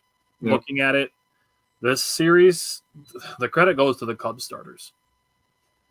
Yeah. None of the Cubs starters gave up an earned run. I understand the strike zones are bad, but when we're looking at it, over the course of a season, you just have to be able to grind through that. Mm. And I get that it's a really tough thing to say, and it's probably, unfair to expect to a point. Mm-hmm. But looking at the 162 game season, it's a 3-game series. It's going to happen where you're going to have some bad strike zones. And this is potentially another reason for me to advocate for the ball strike rule challenging from the AAA to Major League Baseball. Should be, here. Yep. But you got to find ways to make it work when it feels like the odds are stacked against you. You got to find ways to get on base. Yep. And this is one of the things where I'm going to give Bryce Terang some love, is because he has changed his approach this year. Bryce Terang is using the opposite field more. He is. That's one of those things where you're looking at it, if you're seeing pitches that are outside the zone, but this series, these umpires, this group of umpires are calling pitches, a little loose, even if it's one-sided. They're only calling them loose against you, which happened. Or, you're not getting the consistent strike zone that the other team's getting. Being able to shorten up the swing and use the opposite field, that's one of those things that I'd like to see more. That's how I would suggest for the Brewers to combat some what feels like unfair umpiring. Yeah. To your credit about Bryce Terang, if you were subscribed to the Patreon, you would have heard the number last night. But I'll tell you right now, because I feeling like a nice guy. 37% of his hits are going to the opposite field. So he really is using the opposite field more, which is obviously contributing to his higher batting average, his higher on-base percentage, and he's using the opportunity to steal bases. 14 for 14 so far this year, knock on wood. Hopefully that continues. So, he's been a real key for us. Absolutely. Looking at the Brewers, they had 8 base runners in this game. 6 of them ended up stranded in scoring position. That's tough. Yeah, it is. All right. Let's move to Brewers-Royals game 1. This is from Monday. What stood out to you from Monday? Well, first and foremost, this is where Bryce Wilson was shining. I mean, he looked like an ace on this day. He looked really good. 6 innings pitched, 1 hit, 0 earned runs, 3 walks, 6 Ks. He was dealing. Obviously, I'll let you cover the rest of the pitching if you have any more thoughts on that. But Gary Sanchez absolutely tattooed a baseball in this one. Top of the 4th, 2 outs. Adames is on base, and Sanchez 2-1 count. He had back-to-back fastballs, and I'll tell you this, he didn't miss the second one. He hit it 427 feet to give the Brewers a 2-0 lead. Really the only opportunity the Brewers had with runners in scoring position because they didn't have many people on base. The Royals did a very nice job on Monday of cutting the Brewers down and holding them in check, but Sanchez gave the Brewers a little bit of life and just didn't continue, and that's just the way it goes in baseball, man. So Michael did bring up a point about Turang that he moved up today, and I'm gonna come back to that comment, Michael. I promise when we get to today's game, I'm gonna come back to this comment because I have thoughts. Going to Monday, Gary Sanchez, he did really nice work offensively and defensively in this game. He threw a back pick, almost picked off Bobby Witt Jr., one of the, I would say, a budding superstar. He's got that potential. He's literally the fastest player in baseball. Yeah. And Gary Sanchez almost back picked him at first base. That's crazy. That is crazy. Pat Murphy actually, after the game, credited how he worked with Bryce Wilson, calling the games, and he said controlling Bryce, working with Bryce. They combined for a really solid 6 innings. And looking at the win probability added that Baseball Savant gives for the games, Bryce Wilson was number 2 in this game at 0.35.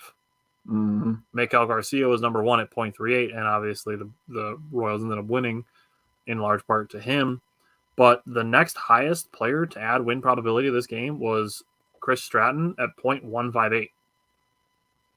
So Bryce Wilson, he carried a load in this game. He did. He pitched really, really well. So that, and at one point, Bryce Wilson had retired 12 straight players. So I'm tired of the people whining about the same old Brewers offense, and we debunked this last night a little bit. The same old Brewers offense, or typical Brewers can't score anymore, or the Brewers are coming back down to earth, like wasting Bryce Wilson's start. Just because the Brewers lost doesn't mean that Bryce Wilson didn't still have a good game. Doesn't mean that Bryce Wilson's not going to go into his next game and be like, damn, I pitched really well in my last game. We just didn't get the win. He's going to know that he pitched really well the last game, and that's going to be the bottom line. Yeah, the confidence factor alone is a great thing for us. Absolutely. So, that, and then Sal Frelick was the only lefty in the starting lineup versus left-handed pitcher, which I thought was interesting, but also kind of a necessity, I think, at this point. But the last thing I want to say on Gary Sanchez, Cole Reagans, really solid pitcher. He had gone 35 innings since the last time he gave up a home run.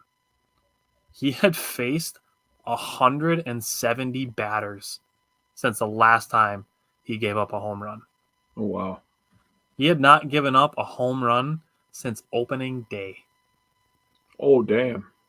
And Gary Sanchez said goodbye in the fourth inning. Wow. So that's what Gary Sanchez is here to do. He's here to mash against lefties. That's literally what he's here to do. Yep. Game 2, last night, we talked about it a lot. I mean, these are my watch party notes from last night. This is my pregame notes. This whole page. This whole page. This whole page. This page is literally just Colin Ray and Seth Lugo. That's how much we're putting into the watch party notes. So if you're interested in getting some much more zoomed in perspective, statistics, what to watch for in a game-by-game thing, seriously, please check us out on Patreon. It's twice a month we're doing it. The people who are subscribed to it get to vote for the games for the next month, and we're going to be live throughout the whole games. If we can, seriously, this is way too much information to pack into our regular Wednesday show. If we can do this for more games, I promise it's going to be worth it. The amount of effort that we're going to put into that content. Yep. Right now, we're only able to do 2 a month. We'd love to get to a point where we could do 3 a month, once a week, twice a week. We just have to be able to devote more time to it. Yeah. And, as hard as this conversation can be, especially now in the state of the union right now, but that would require money on our end, a monetary value for our time. And obviously we are going to, and I can promise this, Tyler made a big promise before. I'm going to make a big promise right now. I can promise you we're going to give you every penny's worth. 100%. We're not over here half-assing anything. Okay. I would not put my face on this camera right now if I was half-assing anything. I don't do that. Tyler doesn't do that. And we're doing this right now with families and full-time jobs. Absolutely. The potential is unlimited. Unlimited. Sorry. First thing you said unlimited was the first thing I thought of. Anyways, it truly is. Like I said, for $5 a month, I'm giving you 3 pages of notes on a pregame show. And then you get to watch the game with us. So, you get that. You get to see our reactions to Willie Adames hitting a go-ahead 3-run home run, which was a lot of fun. And then a post-game show. So we talk about the game after it's over. And we're going to get to a point where it's going to be football season. Just saying. You get to pick which games we go live for.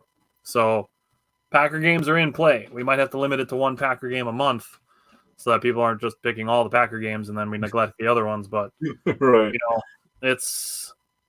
They'll be in play. They will. So we talked about this game live. Obviously, we talked about it before and after, but what were your biggest takeaways from last night? Well, I got a few things. Now, I'm not going to give too much away because I want people to go on the Patreon and I want them to watch that and I want them to appreciate it because you can give stuff away now because it's the day after. It was a lot of work, but I will say that Colin Ray was absolutely cruising in this game. Yeah, and I gave credit to the Royals because Colin Ray was just absolutely pumping strikes in there, and the Royals were coming into this game thinking like, okay, we're going to be a little bit more patient. We're going to work up his pitch count, right? Well, they changed that 4 or 5 innings in, right? After the 4th inning, he was flying through the first 4 innings. Yeah, the first 4 innings, I remember looking at you being like, Jesus, man, this game's going to be over. Yep. But, the Royals, and I gave them credit, and they absolutely were taking pitches, and then they flipped, and that's when their scoring started. Yep. And they were hitting balls hard, hitting them in the gaps. Bobby Witt Jr. was absolutely a nightmare this entire series. Yep. He was getting on base. They were just doing everything right after that, and they continued that throughout the rest of the game. Right? They were just going up there being aggressive. You see a pitch you like, let her fly. Right? And then you go to the Brewers side. The Brewers were swinging early, and they were not taking a lot of pitches, and they were trying to be aggressive, jump on the pitchers for the Royals, and they ended up, switching their. Oh, my daughter is not happy right now. My daughter is not happy, and when she's not happy, nobody's happy. Damn it! We do this show live, and that's not proof. I don't know what to tell you. Sorry about that. I love you very much, but anyways, the Brewers were not taking pitches, and they ended up changing their approach at the plate late in this game, and they started working some counts, right? Yeah. Working some counts, getting some good pitches, waiting for the pitchers to make mistakes, and that ended up working for them. So I gave the Brewers credit in our post game about both teams switching their approach. They needed to have the other's approach that the other one had, right? They were using the wrong approach. But also big shout out to Andrew Monasterio. I know you gave credit to him earlier, but man, what a freaking monster. And my favorite part about that was when he got in there right before he caught it, he actually moved to his left He's all happy and smiling like he does. And the bench was going crazy, like, no, your other left. And he ended up taking a couple steps that way. And thank God he did, because the ball ended up, going to his right. And he had to run down a fly ball and go catch it. But, man, he had to be so nervous out there for, like, the first time, probably since, like, high school, being in the outfield, maybe middle school even for him. But, shout out to him and shout out to Adames, man. And I know you're going to hammer on this, so I'm going to leave it open. But I just want to talk about the fan interaction he had. And we were talking about how he high-fived those fans, right? Yep. We talked about it in the post game. The fans were like, "We want you, we want you, we want you." And he looked at him. He said, "Are you sure? Because if he gets a walk, this game might be over." And he goes up there and sure shit, he delivers. So did you hear what else the fan said after that? No. The fan said, "Hit a homer," and he said, "All right, bet." No. And then he hit a 3-run dinger. After that, Willy Adames went to the fan. He didn't go to the dugout first. He went to the fan. He high-fived the fan, and he was like, "That's the coolest thing I've ever done." Wow. That's what Willy Adames said. He said, "That's the coolest thing I've ever done." That's awesome. That's what I makes baseball awesome. I love it. Absolutely love it. That's sick, dude. Love that. Dude, I aspire to that level of fandom. I respect the hell out of that Royals fan for being a good sport. I love that so much. Okay, so I want to bring a few things up. And I want to talk about Jake Bauers, Oliver Dunn, and William Contreras for 3 of the at-bats that they put together in the 8th and 9th innings. So first I'm going to show Jake Bauers for the at-bat that he had in the 8th inning. So I want to make sure I get the right one here. Okay, so this is Jake Bauers in the 8th inning. Takes an 8-pitch at-bat. Takes a bunch of really hard-thrown balls and works a single. That was a single into right field that Hunter Renfroe wasn't able to make a sliding catch on. And then after that, the next at-bat was Oliver Dunn. He worked a 9-pitch at-bat, ended up striking out, but this is still a great at-bat. To foul off 4 straight pitches, take this pitch number 7 down here. It's a good take. Foul off pitch 8. We talked about this pitch last night. This pitch right here being inside, because the same thing the night before was Willy Adames was swinging at a pitch like this. Mm-hmm. We talked about what feels like unfair strike zones. Sometimes you have to swing at pitches like this and just foul them off. Mm-hmm. Because what that does is it takes your fate out of the umpire's hands.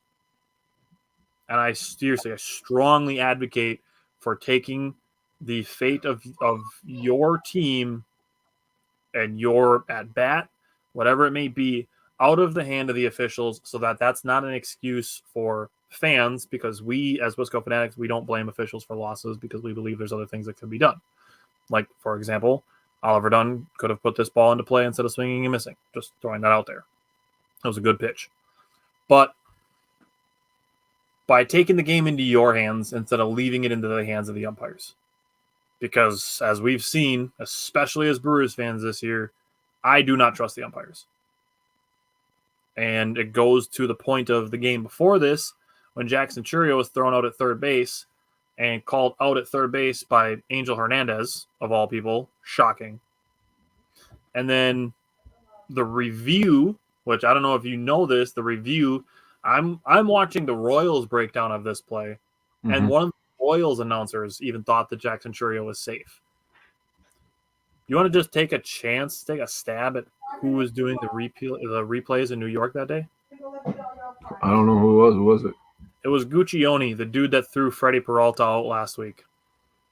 Oh, God. That's who was doing the New York replays on Monday. So we stood 0 chance. Pretty much. That's what it felt like. Jesus. I didn't know that. Wow. Wow. Yeah. Okay, so the last at-bat that I want to share is William Contreras' at-bat in the 9th inning last night. We talked about it. Obviously, we were live during it. But the Brewers, at at this point, we're down to their last strike right here. This pitch number 4, which is touching the zone, right on the edge, but it's touching the zone. That put the Brewers down to their last strike. Taking pitch number 5, curveball, made it a full count, fouled off 2 really tough pitches. That's pitch 6 down here and pitch 7, which is this one. Both one inside the zone, one touching the zone. And then to put pitch 8, the mistake pitch, in play for a 2-out double on the 8th pitch of the at-bat. Love that. Which brings us to Willy Adames. So I brought up last night, where James MacArthur normally throws his curveballs, which is usually down here. Yep. Usually down here, right around where pitch number 1 is. But he's got this little white spot right around where this number 2 is. And if he throws his curveball there, he gets in trouble. That's where guys can hit his curveball hard, and he's got a really high whiff rate on his curveball, but he's also got a really high hard hit percentage against his curveball. And pitch number 2 here was a big old mistake. Yeah, that was a mistake. And I brought it up in the pregame because I did a little breakdown on the Royals bullpen, and if you were paying attention, you would have heard that MacArthur uses his curveball 38% of the time. I'll tell you who knew that going up to the plate. Willy Adames. Willy Adames knew it. He knew that, and he waited for one, and it was definitely a mistake. He hit way too much of the plate. Yeah. That first pitch shouldn't have been a strike either, by the way, but it was called a strike. Second pitch was Willy Adames is just like, all right, just going to put this one into Trevor McGill's glove. And then Trevor McGill, this is Trevor McGill in the bottom of the 9th inning. Only took him 8 pitches. Look where these are located. Yeah. You're not doing anything with any of these pitches. Sure, this one is a little bit in the meat of the zone, but at 99 miles an hour, it's going to be hard to catch up to that. You're at best grounding out, maybe getting a line out if you swing basically as soon as you see the pitch, leave his hand. Yeah. But we talked about these fastballs. Nobody's touching that. No. Nobody's touching that. Your best hope on those low fastballs that are at, 99.3 and 99, your best hope is to beat that into the ground foul. Yeah, and then on top of that with the curveball, which you're just not touching it. These are perfectly located knuckle curves.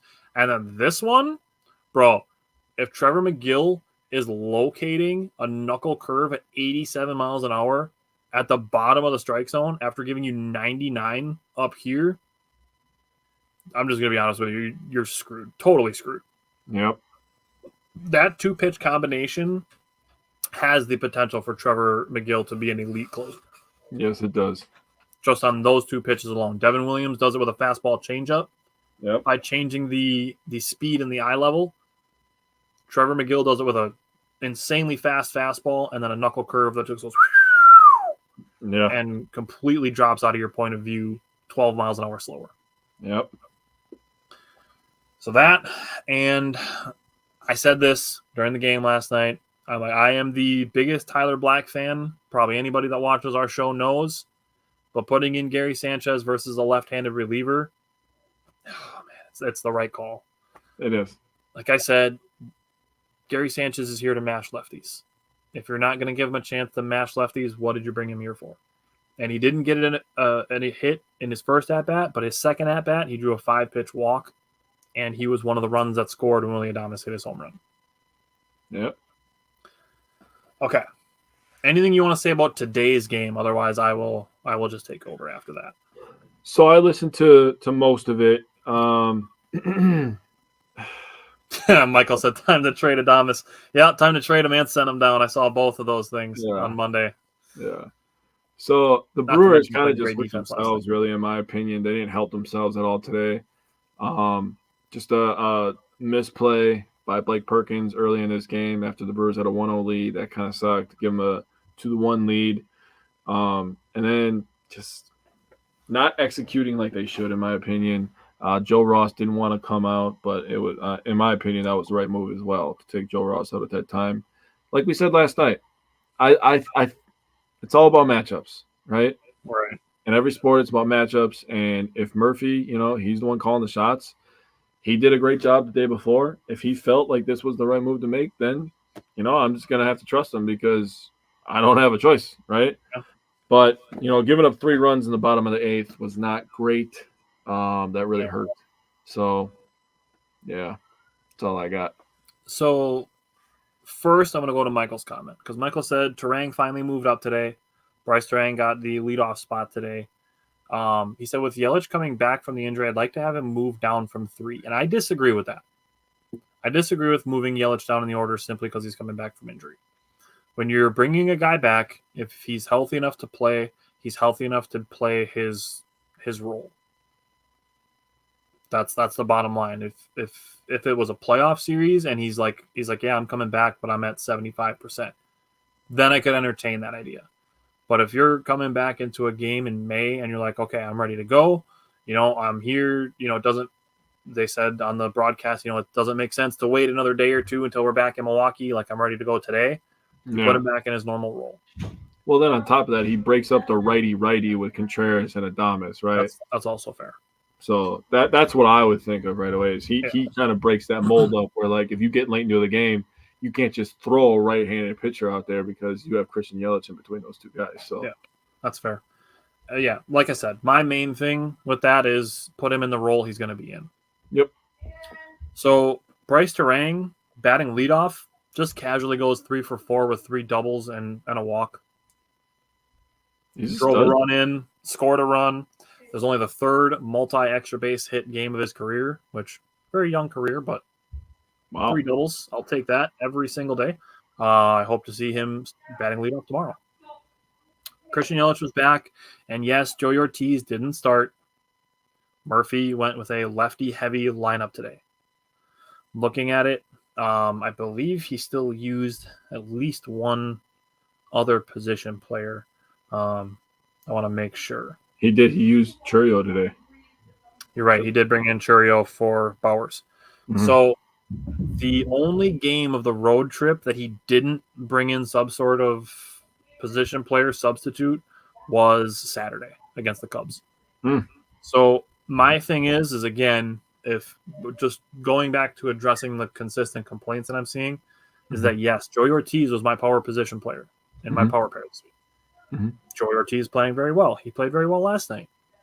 Doesn't mean you need to force him to play every single day, every single inning, because with Pat Murphy, it feels like almost everybody's playing every day anyways. Most of these guys aren't getting, told at the beginning of the day, like, hey, you're not playing today. Even the relievers to a point. Like some of them, they're like, okay, we'd like to get this guy a day off. But if you're a position player, you should fully be expecting to get into the game at some point. It's not even like, oh, maybe I'll get in. It's like if you're a position player for the Brewers and you're not starting, fully expect to be in the game. Yeah, there's going to be a position where we probably need you. You're going to pinch hit, go in defensively, something.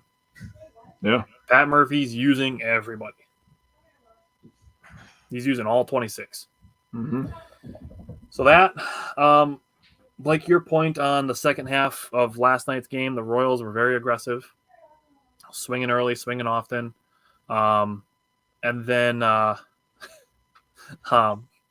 in the top of the 7th, if you're Jason Lane and seeing Oliver Dunn and looking at the left fielder, if the left fielder fields it clean, that's when you put the stop sign up. And here's the thing is they don't enforce the box for the base coaches. They don't enforce that. So you can get halfway down the line, and if he rounds the base by 4 or 5 steps and the throw comes in and it's accurate, you can throw the stop sign on, have him go back, and then that still gives Terang the opportunity to advance to second base. That's where I would maybe change that. But again, what I'm going to go back to is conversation that we've had about liking the Brewers being aggressive. Yep. You can't like that the Brewers are being aggressive and also be mad that they're getting outs when they're being aggressive. You just can't. Yeah. You can't have cake and eat it too. These are some of the outs you have to accept if you want to be aggressive. It sucks when they happen. Totally get it. I'm like, damn it, that was a great throw. He got thrown out at home. That would have tied the game, I believe, at that point. But you have to be willing to accept some of those things happening if you want to play aggressively. Yeah. James, this is an opportunity for you.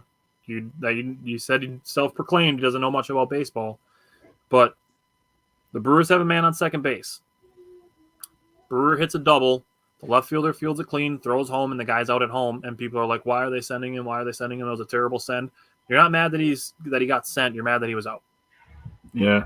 If Dunn makes this crazy dive and he's able to slap his hand on the plate as he dives by, nobody's going to say a single thing about Jason Lane. They're going to be saying that was a great, run by Oliver Dunn and a great slide. They're going to be, oh my God, the Brewers just did it again. They're so aggressive. They would have never done that with Counsell. Exactly. So this is the thing. If you want to play the small ball game, you want to do it aggressively, which is what I want. I want to play the aggressive version, not the sacrificial version. You have to be willing to live with plays like this once in a while. It's just a fact of the matter. If you don't want things like this to happen, that means you don't want to be aggressive. Yeah. Which is fine if you just want to go station to station, but you can't expect to score a lot of runs. And Michael said it took a perfect throw to get done. I was good with the aggressive play. It happens. I'm just going to put Michael's comment on here. This is the exact reaction you should have. Yep. That's the exact reaction. Anything less than a perfectly fielded ball, a perfect throw, and a perfectly fielded ball by the catcher, and Oliver Dunn is safe. So just a well-fielded play, and Dunn even being pretty decently fast, thrown out. It's just a perfect storm of what it took for the Royals to make that play. Yeah. Okay. So looking at it over the course of it, Joe Ross, another decent game. I'm not gonna complain about 5 innings pitched and 3 earned runs. Like, I'm not gonna be mad at it. It's one of those things where, like I said, we hold Freddie Peralta to a higher standard than 5 innings pitched and 3 earned runs. Yeah. But the bottom line is Joe Ross didn't lose the game for the Brewers today. No. He put them in a position where they were still in the game, even up until the 8th inning.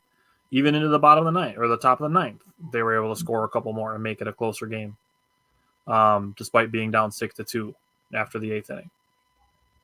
So the Brewers playing all 9, it served them well, obviously, last night to play all 9 innings. So, like I said, I'm not going to be mad about an out on the bases if we're being aggressive. I'm not going to complain about it. So I just wanted to leave you with something that I learned while I was watching the game or listening to the game, so I wasn't able to watch it. Bobby Witt Jr., when he scored today, he has 35 runs on the season. The next closest person on the Royals is 18. He is almost exactly double the second place person on the Royals. He is the Royals. Yeah, he really is. Like, they have a decent team around him, but he's far and away their best player. Yeah, Alvador Perez is having a good year too. And we talked about him once last night and gave him his respect. But Bobby Witt Jr., you said he was a maybe superstar? Budding superstar. Yeah, I agree. He's in the springtime of his superstardom. Yeah, you guys missed our discussion last night about every team having a good freaking shortstop too. What the hell is that about? We had a good conversation. I think I had a good rebuttal to it.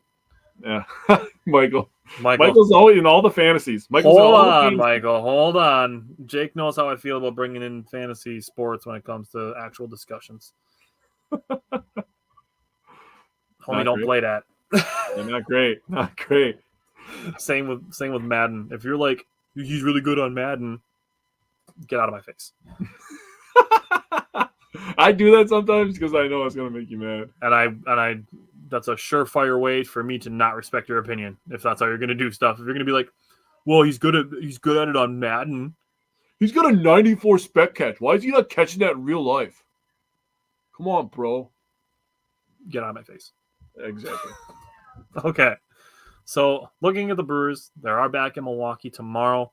Tomorrow through Sunday, they have a 4-game series against St. Louis, against the Cardinals, who they swept the last time they played them in St. Louis. So I would love a 4-game sweep. And then after that, I wanted to check 3 games against Pittsburgh. All 3 of them will take place before next Wednesday's show. So we will be back with 7 baseball games next Wednesday. So on a 7-game week, what are you thinking? I'm thinking 5-2 playing at home. Well, you're getting a Pirates team that has honestly come back down to earth. They look terrible right now. And they are calling up Paul Skeens, but the Brewers will not see him next week. Yep. And then you get a Cardinals team that just lost their best player. Yes, which is sad. That's really unfortunate. It's terrible how he got hurt. Yeah. Honestly, I feel bad for him. But they just lost their best player. So this might be the medicine that the Brewers need after having a tough road trip. So I'm going to go, and this is going to sound crazy, I'm going to go 6-1. Ooh. 6-1, and they're winning on Saturday, especially because they play on Fox. Oh, okay. I'm excited about that. A national televised game for the Brewers. It's going to be sick. Sick. I wish they played on Apple TV because they seem to do well on Apple TV on Fridays too. Dude, and the broadcast on Apple TV is phenomenal. They are really good. Phenomenal. They are really good. Great job. Yep. Totally fair. Yeah, we got to start watching more Apple TV baseball games so we can aspire to that level. Yeah, right. Dude, I so badly want to be able to put graphics on the screen while we're doing our pregame shows. That would be so fire. I know, it'd be so disgusting. It's one of those things. Got to be able to have the time to work on it, but we're going to get there eventually. Promise. Promise we're going to get there eventually. We'll be able to do stuff like that all the time. We'll be able to have, 4 of them a week, and 3 of them will be free, and only 1 of them will be paid, but it'll pay our bills so that we can do it all day, every day, and that'll be the life. Hell yeah, baby. And then you'll get tons of great Wisconsin sports content all the time. Yeah, and you have to hear my great voice every day and look at Tyler's great face every day, and then we'll be good to go. All right. The other thing that we are doing between now and next Wednesday is next Tuesday evening, we are going to discuss the Green Bay Packers offensive draft picks and what we think their roles are going to be with the team. So that'll be next Tuesday. Bryant and Simon will be with us for that. And then the following Tuesday, we're going to do the defensive picks. So next Tuesday, offensive picks. Then Wednesday, you get Jake and I again discussing Brewers baseball. Then the following Tuesday is going to be the defensive ones. And then Wednesday again, you're going to get Jake and I talking about more baseball. So that's what we'll see up until then. Until then, sign up for us on Patreon, please, and thank you. We will thank you by name on our next watch party. That's going to be May 28th. May 28th is going to be the next watch party. That's going to be Brewers Cubs.